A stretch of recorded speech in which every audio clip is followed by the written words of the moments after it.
this video, we'll be looking at a concept known as circular permutation, and then we'll be solving a problem which is based on that. So what is circular permutation? Now let's first look at this example. 4 individuals are to be seated at a round table. In how many ways can they be seated?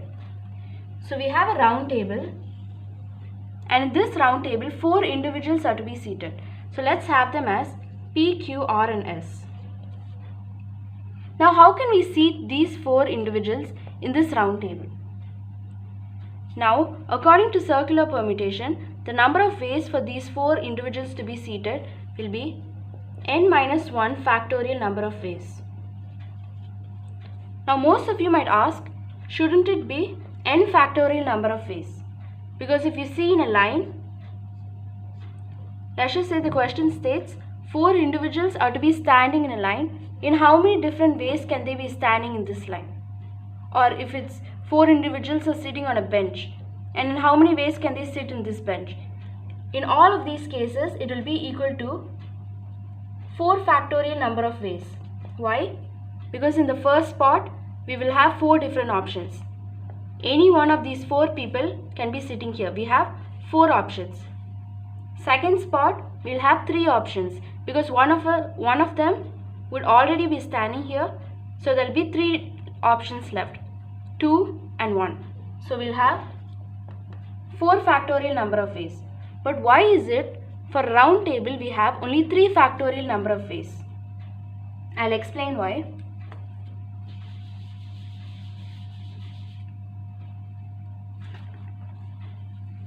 I'll just be drawing a round table so that you'll have a better idea.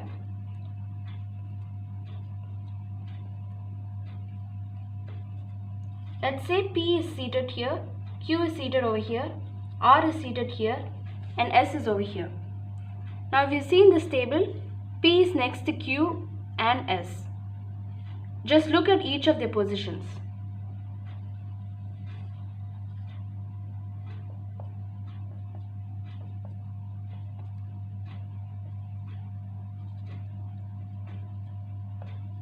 In this arrangement, they are not seated in the same seats. They have all shifted by 1 seat. Right? P was here, S was here, and so on. In this case, S has come from here to here and P has come from here to here. They have all scooted by 1 chair. But if you see, all of the arrangements are still the same. P over here is seated next to S and Q. Same over here. P is in the middle of S and Q. R is in the middle of S and Q, or let's look at Q. Q is in the middle of P and R. Same here. Q is in the middle of P and R. The arrangements have not really changed, but the seating arrangement has changed, but the arrangement with respect to each other has not changed.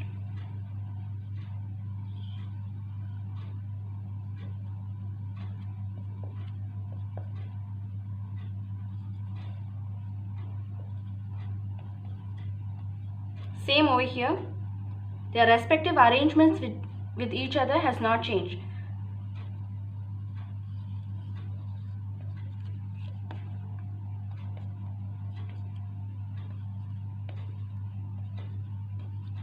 So all 4 of these cases are all the same. So all 4 of these are same. So what we do is we take n factorial and divide it by n. Because we have 4 factorial number of ways in a line. In the case of a line, we'll have 4 factorial number of ways. But then there are 4 repetitions. All 4 of these cases are the same. So we have to divide it by 4. In the same way, if there are 5 individuals to be seated around a table, we will have 5 factorial number of ways. But we'll have 5 different arrangements like this. We'll have another arrangement. So 5 of them will be repetitive. So we'll have to divide it by 5. So n factorial divided by n will give us n minus 1 factorial. So this will be the formula for circular permutation. So if there are a number of individuals seated on a table, on a round table, then the number of ways that they can be seated will be n minus 1 factorial. So now that we know this concept, let's go on and solve a problem.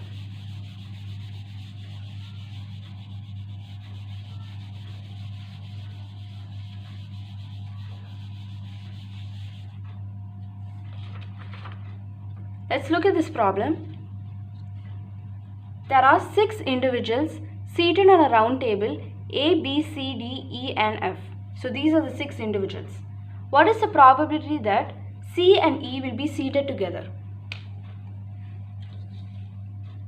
So what is the formula for probability? The formula for probability is number of desirable outcomes divided by total number of outcomes.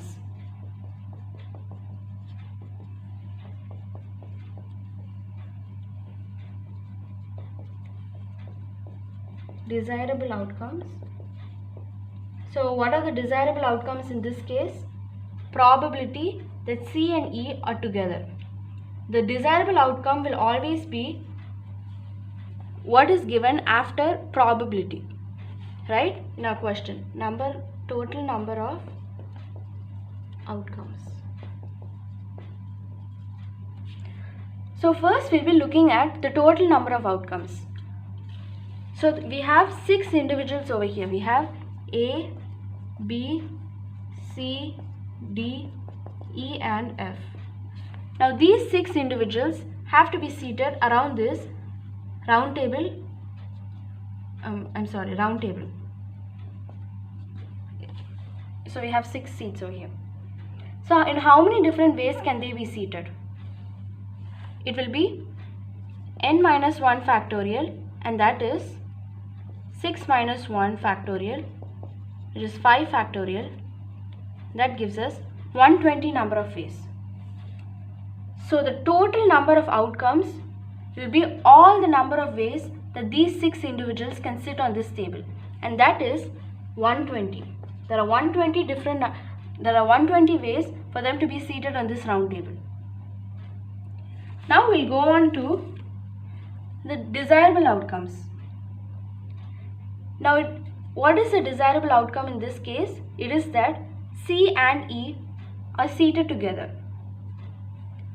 So what we'll be doing is, we'll be taking C and E as one individual. Why are we doing this? We are doing this because C and E always have to be together.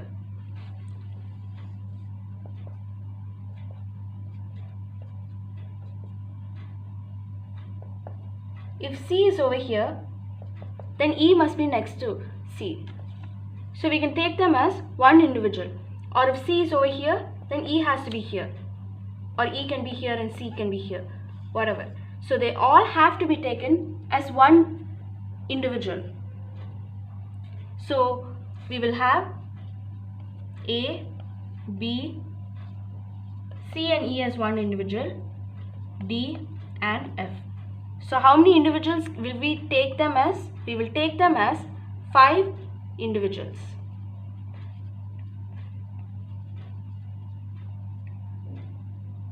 So now let's find out how 5 individuals can be seated on a round table. You understand, right, why I'm taking C and E as one individual? They have to always be seated together.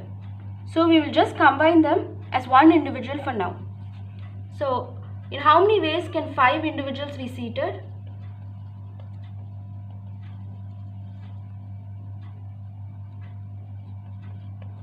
I'm sorry, it's so messy. I'll just erase all of this and write it down.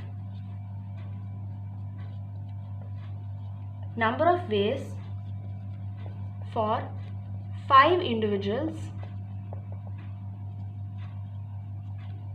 who are A, B, C, E and D to be seated around a table.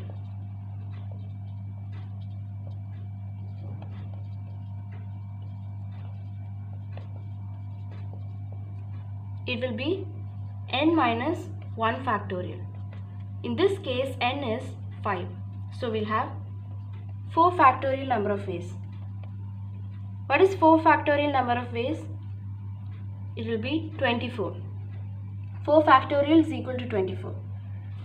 So 5 individuals can be seated around a table in 24 number of ways. Now, is that all? No. We realize that C and E can be seated in 2 factorial ways. How am I saying that? If C and E are seated like this is possible, or this is possible. This is 2 factorial number of ways. 2 options and 1 option.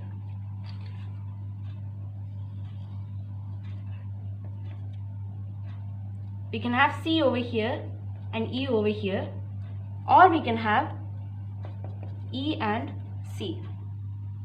So this will give 2 factorial number of ways. So the total number of desirable outcomes will be 24 into 2 factorial ways.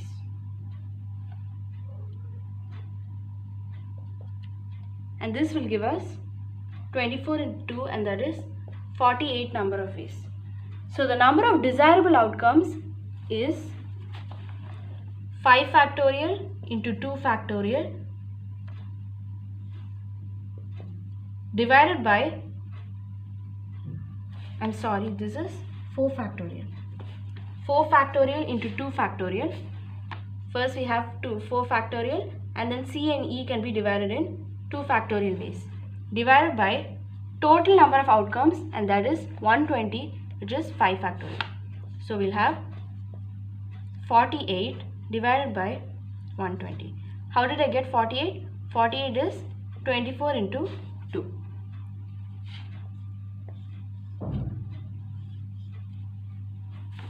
So the probability that C and E will be seated together is 48 by 120. So this is an example of solving a question which is based on circular permutation.